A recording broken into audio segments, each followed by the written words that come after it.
Doctor Prabhakar Kore ಆಸ್ಪತ್ರೆ ಹಾಗೂ ವೈದ್ಯಕೀಯ ಸಂಶೋಧನಾ ಕೇಂದ್ರಕ್ಕೆ ಯೂನಿಯನ್ ಬ್ಯಾಂಕ್ ಆಫ್ ಇಂಡಿಯಾ ನೀಡಿದ ನೂತನ ಆಂಬ್ಯುಲೆನ್ಸ್ಗಳನ್ನು ಸಂಸ್ಥೆಯ ಕಾರ್ಯಾಧ್ಯಕ್ಷರಾದ ಡಾಕ್ಟರ್ ಪ್ರಭಾಕರ್ ಕೋರೆ ಅವರಿಂದಲೇ ಹಸಿರು ನಿಶಾನೆ ತೋರುವುದರ ಮೂಲಕ ಜನರ ಸೇವೆಗೆ ಅರ್ಪಿಸಿದರು. ನಂತರ ಮಾತನಾಡಿದ ಅವರು, ಗ್ರಾಮೀಣ ಭಾಗದ ಜನರ ತುರ್ತು ಆರೋಗ್ಯ ಸೇವೆಯನ್ನು ಕಲ್ಪಿಸುವಲ್ಲಿ ಆಂಬ್ಯುಲೆನ್ಸ್ ಪಾತ್ರ ಅತ್ಯಂತ ಪ್ರಮುಖವಾಗಿತ್ತು. ಸುವರ್ಣ ಗಳಿಗೆಯಲ್ಲಿ ರೋಗಿಗಳನ್ನು ಆಸ್ಪತ್ರೆಗೆ ಸೇರಿಸಿ ಜೀವ ಉಳಿಸುವ ಕಾರ್ಯದಲ್ಲಿ ತೊಡಗಿಕೊಂಡಿದೆ.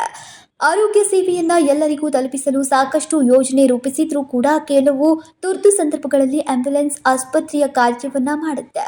ಆದ್ದರಿಂದ ತುರ್ತು ಸಂದರ್ಭಗಳಲ್ಲಿ ಅನುಕೂಲವಾಗುವಂತೆ ಸಂಘ ಸಂಸ್ಥೆಗಳು ಕೈಜೋಡಿಸುವಂತೆ ಕರೆ ನೀಡಿದ್ರು. ಯುರೋಪ್ಗಳು ಜರ್ಮನಿ ತಗೊಳ್ರಿ, ಸ್ವೀಡನ್ ತಗೊಳ್ರಿ, ನಾರ್ವೆ ತಗೊಳ್ರಿ, ಇವನ್ ಅಮೆರಿಕದೊಳಗೆ ಸುದ್ದ ಕೆಲಸ ಮಾಡಿದ್ದಾರೆ. ಅದಕ್ಕೆ ಇಲ್ಲಿ ನರ್ಸಿಸ್ ಹೋಗ್ತಾರೆ.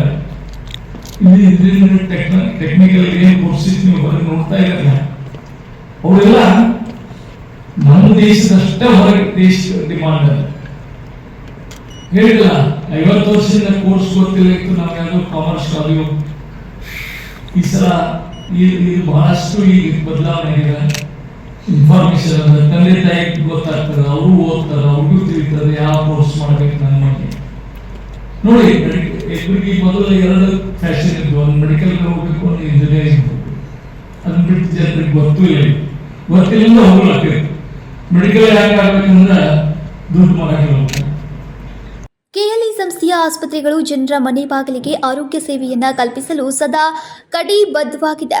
ಅತ್ಯಾಧುನಿಕ ವ್ಯವಸ್ಥೆಗಳೊಂದಿಗೆ ಒಂದೇ ಸೂರಿನಡಿ ಸಕಲ ಆರೋಗ್ಯ ಸೇವೆಯನ್ನ ಕಲ್ಪಿಸಲಾಗ್ತಾ ಇದೆ. ಕ್ಯಾನ್ಸರ್ ಆಸ್ಪತ್ರೆಯನ್ನ ಕೂಡ ಜನಸೇವೆಗೆ ಅರ್ಪಿಸಲಾಗಿದೆ ಎಂದರು.